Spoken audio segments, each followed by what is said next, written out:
का आइए हम प्रभु के पाक कलाम में चलेंगे और देखेंगे हम प्रभु के वचन, प्रभु का अभिषेक हमें क्या दिखाते हैं, क्या कहाँ से परमेश्वर का आत्मा हमें कहाँ तक लेके जाएगा। अब प्रार्थनाएं हमारी ज़िंदगी में, प्रार्थना की कमी है कि हम प्रार्थनाएं कम करते हैं हमारी ज़िंदगी में, इसलिए परमेश्वर की अनॉइंटिंग को, परमेश्वर की ग्रेस को हम नहीं ले पाते। जब हम प्रार्थना में समय बिताते हैं, अब देखो जब से मैंने इस पुलपट पे, इस वेदी पे आके बोलना शुरू किया, प्रभु की ग्रेस को अब देखो बढ़ा, परमेश्वर ने अपनी आत्मा को बढ़ाया है। जो इतने समय, 1 घंटा हो गया अपने भजन खत्म किए हुए, ज़बूर को पढ़े हुए, लेकिन 1 घंटे से परमेश्वर की आत्मा सबके ऊपर काम कर रही है। परमेश्वर की आत्मा हमें बता रही है जो चीज मैं पूरे सप्ताह ढूंढता हूँ, जिस ग्रेस को मैं पूरे सप्ताह, पूरे 6 दिन ढूंढता हूँ, मैं प्रार्थना, उस चीज के लिए प्रार्थना करता हूँ, उस प्रार्थना का असर आज 7वें दिन नजर आता है। परमेश्वर की ग्रेस, परमेश्वर का मसा काम करता है। अगर आप भी प्रार्थनाएं करोगे तो परमेश्वर आपको भी बढ़ाएंगे, परमेश्वर का जलाल आपके ऊपर भी काम करेगा। ये चीजों को करने के लिए आप देखो, आप उस चीज का मजा लेते या नहीं लेते, आप अपनी सोच में, अपने काम के लिए, उस समय जब प्रभु की आत्मा हमारे बीच में काम करती है, प्रभु की आत्मा हमारे लिए बोलते हैं, उस समय भी मैंने देखा कई लोग अपने मन को हट्टी करके बैठे हुए यहाँ पे प्रभु की बात की ओर ध्यान नहीं देते। आप देखो कि 6 दिन मैंने कितनी मेहनत, आप अगर किसी को आप बोलते कि हमें नीचा दिखाते, अगर आप पे किसी को दम है, आपको लगता है कि मैं वेदी पे आऊंगा, यहाँ पे आऊंगा, प्रार्थना करूंगा, तो प्रभु की आत्मा ऐसे आएगी, बात करेगी। तो आपको बोलता हूँ, आपको न्योता देता हूँ इस बात का, हम प्रचार बाद में करेंगे। आप आओ, आप खड़े हो यहाँ पे, आप प्रार्थना करो, आप पुकारो उस पिता परमेश्वर को। क्या परमेश्वर सड़क छोड़ के आपकी प्रार्थना से यहाँ पे आके बात करते हैं? किसी के बीच में प्रभु की आत्मा बोलती है? नहीं होगा। अगर किसी को है तो आप करके देखो, आओ। क्योंकि जो हमें बाइबल बताती है ना, हम 6 दिन उसके ऊपर हम चलते नहीं है। 6 दिन जब हमें परमेश्वर का आत्मा हमें जो बताते हैं, हम उसके ऊपर नहीं चलते हैं। हमने अपने मनों को ढील किया हुआ है, अपने सोच के लिए, अपनी चिंता के लिए। जब प्रभु की आत्मा, मैंने बोला कि प्रभु की आत्मा बात कर रहे हैं, आप उस चीज को देखो, आप उस चीज को सोचो।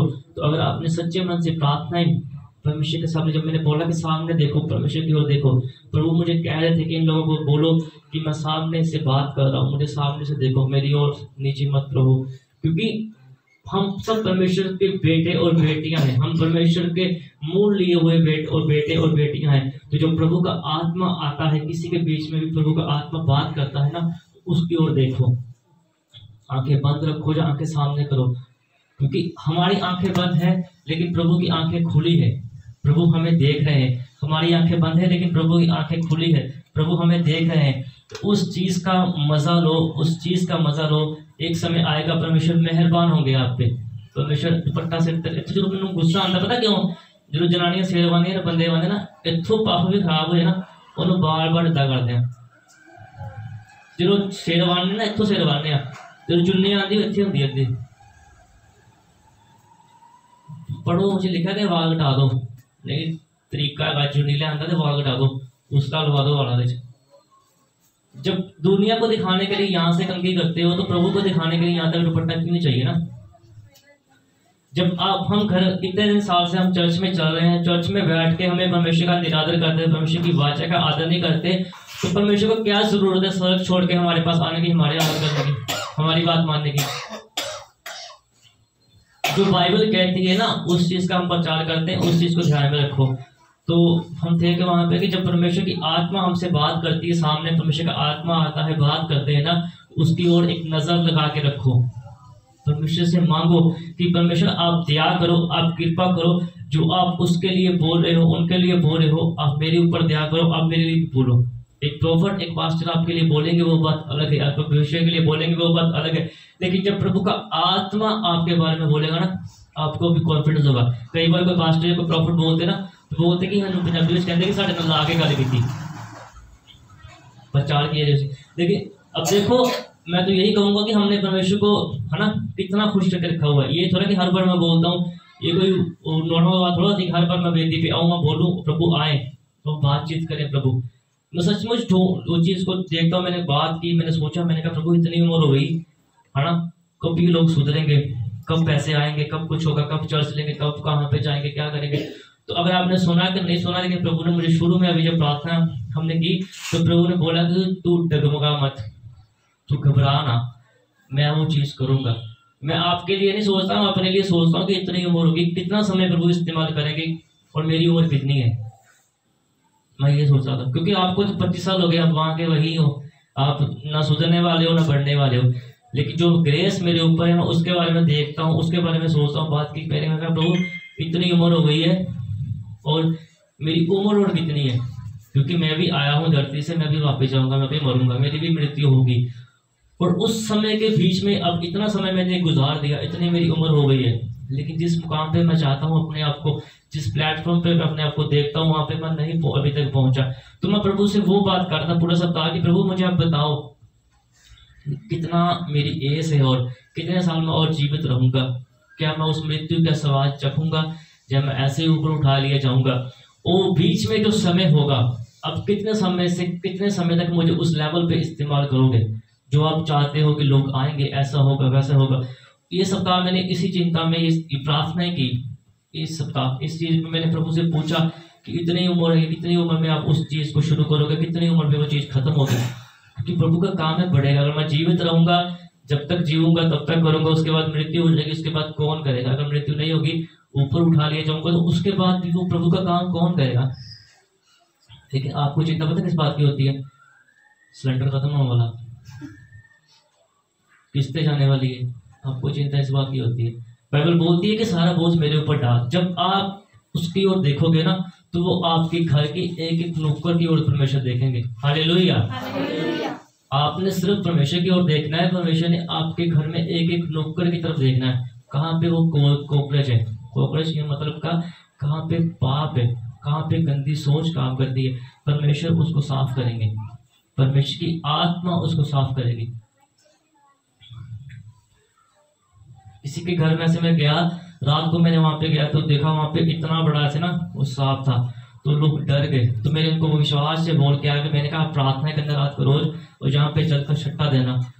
आज तक उनके घर में वो चीज, उनके दरवाजे के साथ जो दीवार होती है, दरवाजे से निकल के गई, लेकिन आज तक उनके घर में घुस नहीं पाई।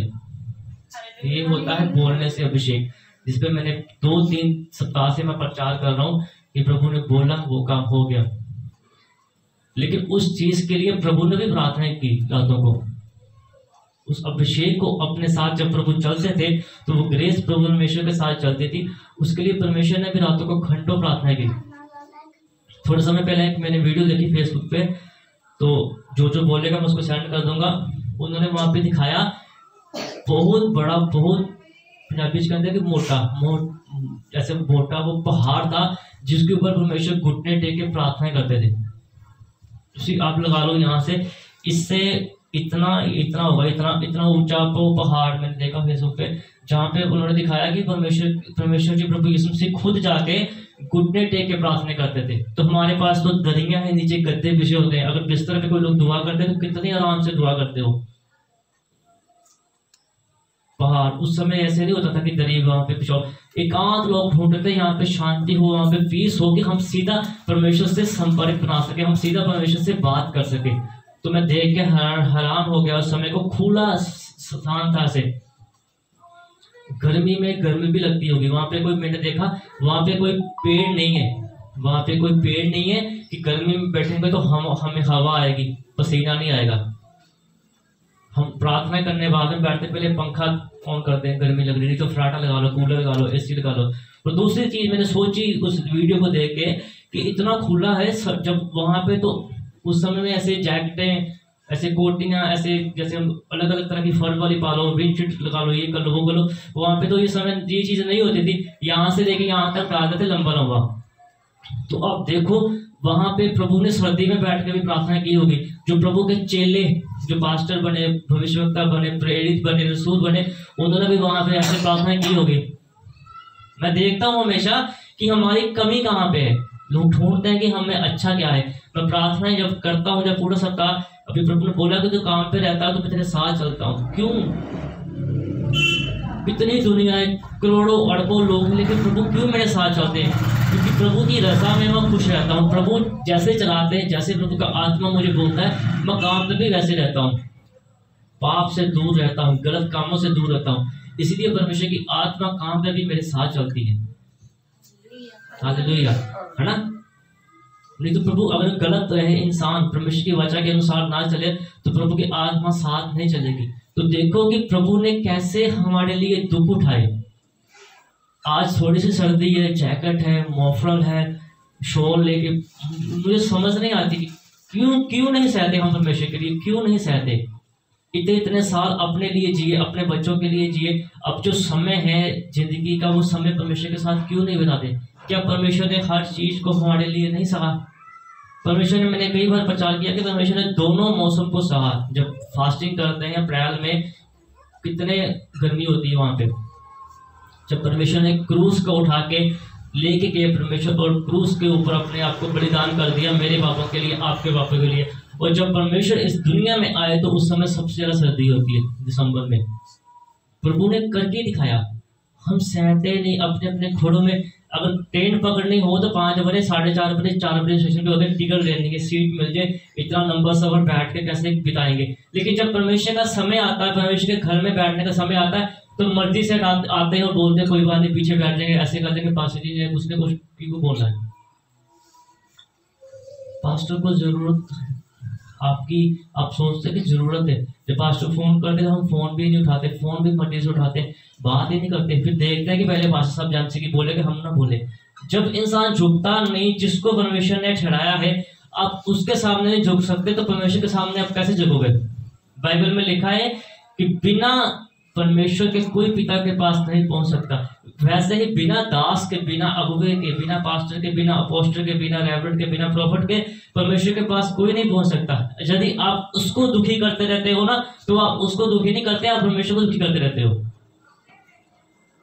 प्रभु की आत्मा ने बोला, इस चर्च के लिए नहीं, इस घर के लिए प्रभु ने बोला कि ये घर मेरा है। तो आप देखो कि आप परमेश्वर के घर में कितनी समय, कितना लेट आ रहे हो और कितनी जल्दी आपको जाने की होती है ना। आना भी लेट और जल्दी भी जाने की। इसीलिए परमेश्वर की आत्मा हमसे खुश नहीं होती।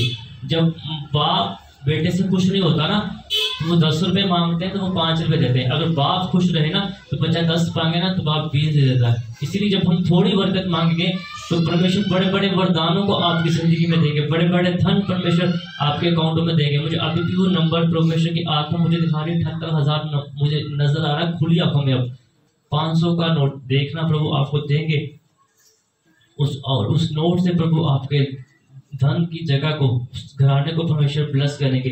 ये गिफ्ट होते हैं, ये मजाक की बात नहीं होती है, हल्के में ना लेना कि मैं बोलता हूँ तो चीजें होती। इस चीज के लिए मुझे पता है कि मुझे घंटों, कितने घंटों बैठना पड़ता है। अभी प्रचार करूंगा तो कितनी बार देखना, अपनी पैंट को मैं ऊपर करूंगा, पैंट नीचे जाती है, कितना समय भूखे रहना पड़ता है, कितने समय परमेश्वर के साथ बिताना पड़ता है, फिर जाके ये चीजें काम करती है। आपने इतना समय यहाँ पे आप रहे, लेकिन इतनी चीजों को आप क्यों नहीं अचीव कर सके। फिर हम बोलते हैं गिफ्ट होते हैं, गिफ्ट तो है, लेकिन परमेश्वर ने किस लिए रखे हैं गिफ्ट, वरदान किस लिए रखे हैं, परमेश्वर ने देने के लिए। अगर आप उस लेवल पे पहुंच जाओगे, उसके तुल्य हो जाएंगे, तो परमेश्वर निशावर कर देंगे आपके ऊपर। अगर नहीं, चाहे 30 साल कर लो, चाहे 50 साल कर लो, लेकिन जब तक आप उस लेवल के नहीं पहुंचोगे तो परमेश्वर को नहीं देंगे, क्योंकि परमेश्वर को भी हिसाब देना पड़ता है पिता को। अभी अगर आपने नोट किया तो प्रभु ने पिता से सिफारिश की मेरे लिए। अगर आपके काम हो तो आप सुनना, यूट्यूब पे जाके, फेसबुक पे आप दूसरे पास्टर को सुनते हो ना, जब हम डालते हैं उसको भी सुना करो। मैं उसमें देखता हूँ कि हमारी कलीसिया के मेंबर के कितने व्यू आते हैं, कितने कमेंट आते हैं। आप नजरअंदाज करते हो उस चीज को, आप हल्के में लेते हो, तो मुझे कोई फर्क नहीं पड़ता उस चीज से, क्योंकि परमेश्वर की आत्मा मेरे साथ चलती है। मेरे पिता को भी बना के रखा हुआ है, पवित्र आत्मा जी को भी बना के रखा है, प्रभु यीशु मसीह जी को भी बना के रखा हुआ है। तीनों मेरे साथ चलते हैं, तीनों मेरे से बात करते हैं। तो उन्होंने तीनों, प्रभु ने सिफारिश की ली परमेश्वर ने। पिछली अगर कुछ आप देखोगे, कुछ समय पहले एक वीडियो थी, वहां पे प्रभु ने धन के लिए सिफारिश की पिता यहोवा से हमारे लिए, इस चर्च के लिए। कि प्रभु ने देखा कि इतने सालों में किस चीज की कमी है, क्या अभिषेक की कमी है। मैं ये सोच, इस चीज को मैंने बोला कि जो उम्र हो रही है, जो अनॉइंटिंग है, जो अभिषेक है, उसको हम कब बांटेंगे। इतने लोगों को तो हो गया, वो तो समझ नहीं आती, वो तो जैसे वैसे रहेंगे, लेकिन परमेश्वर वो चीज कब आएगी। मैंने ये सप्ताह पूरे वही चीज के ऊपर फोकस किया, ध्यान लगाया और प्रार्थना की इस चीज के ऊपर कि परमेश्वर वो चीज कब होगी, वो समय कब आएगा मेरी जिंदगी में, और मेरी मृत्यु का समय कब है, कितने समय में और जीवित रहूंगा। तो परमेश्वर ने उस भेद को, परमेश्वर ने खोला, परमेश्वर ने बताया। तो परमेश्वर का धन्यवाद करते हैं कि परमेश्वर हमें इस्तेमाल कर रहे हैं। हम इससे योग्य नहीं है, लेकिन फिर भी परमेश्वर की आत्मा, परमेश्वर की ग्रेस हमारे ऊपर है, जो हर सेकंड में, हर पल में परमेश्वर की आत्मा हमें बढ़ा रही है। परमेश्वर हमें बढ़ा रहे हैं। हम शरीर में आपको दिख रहे हैं कि हम कमजोर हो रहे हैं, हमारी पैंटें नीचे जाती है, जब हम पतले होते जा रहे हैं, लेकिन आत्मा में हम उतना ही बढ़ते जा रहे हैं। हालेलुया, ठीक है ना। आत्मा में हम उतना ही बढ़ते जा रहे हैं, परमेश्वर की ग्रेस में, परमेश्वर की अनॉइंटिंग पे। आप यहाँ पे अगर 4 घंटे में प्रार्थना कर लोगे ना, तो जितना मैं बोलूंगा, जो प्रभु मुझे दिखाएंगे, आप नहीं कर पाएंगे, क्योंकि पिछले समय आपने उतनी प्रार्थना नहीं की। तो एक सेकंड के लिए, अगर एक पल के लिए भी यहाँ पे मैं कदम रखता हूँ, तो परमेश्वर मुझे पहले बताते हैं, भविष्यवाणी शुरू हो जाती है, प्रभु का आत्मा बात करना शुरू कर देते हैं। ये चीजें आप भी ले सकते हैं, लेकिन कमी है कि आपकी जिंदगी में परमेश्वर की पवित्रता ही नहीं है, आप प्रार्थनाएं नहीं करते हो, आप दुनिया में खो चुके हो, आप दुनिया की चिंता में खो चुके हो। क्या खाएंगे, क्या पिएंगे, कहाँ जाएंगे, क्या करेंगे, कौन सा रिश्ता कैसे निभाएंगे, हम इस चीज में उलझ चुके हैं। लेकिन परमेश्वर की आत्मा बोलती है कि मेरे ओर देखो, मैंने अपना एक बेटा आपके लिए निशावर कर दिया। एक ही था ना, कोई बेटी और ना, देखा कि वो कवारी से पैदा हुए। परमेश्वर ने, बाकी बच्चे जो पैदा हुए दूसरे ढंग से हुए, लेकिन वो कवारी से पैदा हुए और परमेश्वर ने उसको दिया हमारे लिए। तो आप क्यों नहीं अपनी जिंदगी को, जो अपने बच्चों के लिए, बच्चों को परमेश्वर के लिए देते। जो अब्राहम थे, बाइबल बोलती है कि उनके पास एक बच्चा था, एक बेटा था, उनको लेके जा रहे थे, उनको वहां पे ज़बह करना था, लेकिन उनको नहीं बताया रहा कि तेरी कुर्बानी मैंने वहां पे देनी है। कितना बड़ा दिल था, एक बेटे को लेके जा रहे, उसको वहां पे परमेश्वर के लिए कुर्बान करना था, लेकिन उसको ही नहीं बताया कि तुझे कुर्बान करना है। तो पहले दिल से जुदा किया होगा उससे। अब देखो उस चीज को, कितना बड़ा दिल था। तो परमेश्वर ने अंतिम समय तक उनकी परीक्षा ली, और फिर प्रभु ने दिखाया कि झाड़ी में से एक मेमना वहां से आवाज दी। तो प्रभु ने कहा कि इनको छोड़ के उनको ज़बह कर, उनको कुर्बान कर मेरे लिए। हालेलुया। तो इसीलिए परमेश्वर देखते हैं अंतिम समय तक। जब परमेश्वर ने अपने बेटे की वफादारी को, क्रूस पे जाने तक वफादारी को देखा, तो परमेश्वर हमें भी अलग अलग हालातों में डाल के, अलग अलग परीक्षाओं में डाल के, परमेश्वर हमें अंतिम समय तक देखते हैं। जैसे पंजाबी में कहते हैं कि खाललान तक परमेश्वर देखते हैं कि कितना मेरे साथ वफादार करता है। क्या थोड़ी धन की समस्या हो गई, अगर इसके पास घर नहीं है, इसकी जेब में पैसे नहीं है, तो क्या मुझे फटकारता है, मेरे साथ बात करता है, जब मुझे मेरे बारे में बुरा बोलता कि नहीं बोलता। इसलिए बाइबल बोलती है कि प्रॉफिट अय्यूब जी ने बोला कि परमेश्वर ने दिया, परमेश्वर ने ले लिया, परमेश्वर का नाम मुबारक हो। पर डैडी जी प्रचार करते थे, कहने रब्बा तो मेरे कितना ही क्यों इतना, तो तू तो थल्ले उतर के मेरा लड़ पिया। हम ऐसे ही परमेश्वर से बोलते हैं ना। तो बाइबल बोलती है कि ये चीजें परमेश्वर के लिए मत बोलो। हर एक, जब हम इबादत करने बैठते हैं ना, तो हम ये चीज सोचते हैं कि परमेश्वर, हम इबादत किसको कहते हैं, हम इबादत किसको कहते हैं, हम इबादत कहते हैं कि 4 बंदे वहां पे इकट्ठे हो गए, जाएंगे परमेश्वर के सामने, घुटने टेकेंगे, प्रार्थना करेंगे, मेरे बच्चों को ठीक कर दो, मेरी बीवी को ठीक कर दो, मेरी बीवी प्रार्थना नहीं करती, मेरे बच्चे प्रार्थना नहीं करते, मेरे घर में धन की समस्या है, मेरी सैलरी नहीं बढ़ रही, मेरा काम नहीं हो रहा, मेरे पास घर नहीं है, मैं ऐसे लोग से परेशान हूँ, उस लोग से परेशान हूँ। हम इस चीज को इबादत कहते हैं, इस चीज को हम शुक्रगुजारी कहते हैं। लेकिन इबादत ये है, शुक्रगुजारी वो है जहाँ पे हम बैठ के परमेश्वर का धन्यवाद करते हैं, प्रार्थना करते हैं कि परमेश्वर आपने अभी तक हमें जीवित रखा, आपने अभी तक हमें सलामत रखा, आपका हम धन्यवाद करते हैं कि हम सुबह बेड बिस्तर से उठे और हम सही सलामत है। कई लोग बेड पे जब होते हैं तो रात को सोते ही सो जाते हैं। आपने मेरी आंखों को अच्छा रखा, मैं आपकी इस दुनिया को देख सका, आपने मेरी नाक में वो सांस को दिया कि मैं आज का दिन सांस ले सका, आपने मेरे मुंह को ब्लेस किया ताकि सुबह उठ के मैं अपने माँ बाप को, अपने घर वालों को जम से की बोल सका। हालेलुया। और आपने मेरे घुटनों को बल दिया ताकि मैं उठ के सुबह चल सका, बिस्तर से नीचे मैं उतर सका। आपने मेरे बाजू में बल दिया ताकि मैंने सुबह चाय का गिलास पिया, मैंने पानी पिया, मैंने नाश्ता किया। ये होता है शुक्र करना परमेश्वर का। परमेश्वर हम आपका धन्यवाद करते हैं कि आप हमें लेके आए और मैं चर्च में अच्छी तरह से आगे बैठ गया। आप देखो इतनी वीडियो बड़ी बड़ी है यूट्यूब पे, फेसबुक पे, लोग जा रहे हैं, रास्ते में उनके एक्सीडेंट हो रहे हैं, लोग जा रहे हैं अपनी मंजिल तक, वो लोग पहुंच नहीं पा रहे, रास्ते में एक्सीडेंट होते जा रहे हैं। लेकिन आप शुक्र करो परमेश्वर का कि परमेश्वर आप घर से कितने मोटरसाइकिलों के बीच में, कितनी कारों के बीच में, कितनी ट्रैफिक के बीच में से आप हमें बचा के आप हमें यहाँ पे लेके आ गए। हम आपका धन्यवाद करते हैं। इसे कहते हैं इबादत। जब हम शुक्र करते हैं परमेश्वर का, मांगने वाले तो दरवाजे पे खड़े रह के मांगते हैं, हम उनको देते हैं, वो चले जाते हैं। लेकिन जिसके साथ अच्छा संबंध होता है, बेटा होता है, रिश्तेदार होता है, तो वो पिता के घर में प्रवेश कर पाता है और फिर पिता का धन्यवाद करता है और पिता के साथ बैठ के वो खाता है, पीता है और पिता के घर में वो आराम करता है। अभी वो आपके ऊपर है कि आपने क्या बनना है, परमेश्वर से कैसा रिश्ता स्थापित करना है। क्या दरवाजे से वहां पे खड़े होके मांगने वाला कि परमेश्वर मैं मांग रहा हूँ, परमेश्वर आपको दें और आप चले जाओ, कि वो रिश्ता स्थापित करना है कि हम परमेश्वर के साथ आए, परमेश्वर के साथ बैठे, परमेश्वर के साथ खाएं। वो हमारे ऊपर है। बाइबल बोलती है कि जब तू रोता है तो मैं तेरे साथ रोता हूँ, जब तू हंसता है तो मैं तेरे साथ हंसता हूँ। हमारे पिता, हमारे परमेश्वर ऐसे हैं। हो सकता है जब हम जिस्म में रोते हो तो हमारे माँ बाप, हमारे बहन भाई थोड़ा मुंह ऐसे पीछे कर लेते हो, ना रोते हो, चल अच्छा आप पे 2 घंटे 4 घंटे 2 मिनट रो, चुप कर देगा। लेकिन बाइबल इस चीज को बोलती है कि अगर तू मेरे साथ चलता है तो जब तू रोता है तो मैं तेरे लिए रोता हूँ, जब तू हंसता है तो मैं तेरे लिए हंसता हूँ। अब देखो आप कितने मुबारक परमेश्वर की संतान हो। आप ये मत सोचो कि मेरा घर वाला मेरा आदर नहीं करता, मेरी बीवी मेरा आदर नहीं करती, जब मेरा किसी से कोई रिश्ता है तो वो मेरा आदर नहीं करता। आपका आदर परमेश्वर करते हैं। इसलिए मैंने बोला कि आप हर दिन उठते हो, आप देखो आपकी उम्र कितनी है, कितना अभिषेक है आपके ऊपर। इतने दिन में से लेकर रात तक इतने डिप्रेशन, इतने परेशानी, इतने मुश्किल, इतनी सोच के बावजूद आप रात को अच्छी नींद सो पाते हो और सुबह एक अच्छी बरकत के साथ आप उठते हो। हालेलुया, है ना? कितनी अच्छी बात है। कोई सुबह हॉस्पिटल में होते तो बोलते कि अभी सो लो, सुबह उठेंगे तो उसको दूसरा इंजेक्शन लगाएंगे, सुबह उठेंगे तो उसको दूसरा इंजेक्शन लगाएंगे। जब आज एक ग्लूकोज की बोतल ये लगा दी, कल दूसरी लगाएंगे ना, कहीं ऐसे होता है ना। लेकिन हम सुबह उठ के बोलते हैं मम्मी जी आलू वाले नहीं खानी, गोभी वाली खानी है। कितना अच्छा परमेश्वर ने, धन्यवाद करो परमेश्वर का कि परमेश्वर जीवित रख रहे हैं, परमेश्वर दे रहे हैं, है ना? तो जो परमेश्वर हमें दे रहे हैं उसमें से परमेश्वर को जिस्म से भी दो और अपनी जेब में से भी परमेश्वर को दो। अगर आप जीवित हो तो आप काम कर रहे हो और 10,000 20,000 50,000 आप कमा रहे हो। लेकिन अगर आप जीवित ना रहो, आपके जिस्म में तंदुरुस्ती ना रहो तो आप कमाओगे कैसे?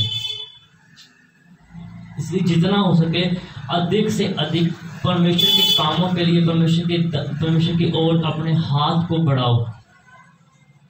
अगर हम आज यहाँ पे खड़े हैं ना, तो मैं आपको बताता हूँ हमारे डैडी ने जब ये शुरू किया था, हमने एक मीटिंग थी, मुझे याद आ गया अभी तो मुझे कह रहे हैं कि उस चीज़ को बोल कि मैं इनकी बड़ाई नहीं कर रहा, अपनी बड़ाई नहीं कर रहा। वहाँ पे एक मीटिंग थी, वहाँ पे एक अच्छे प्रीचर थे, इंग्लिश में प्रचार करते थे वो लोग।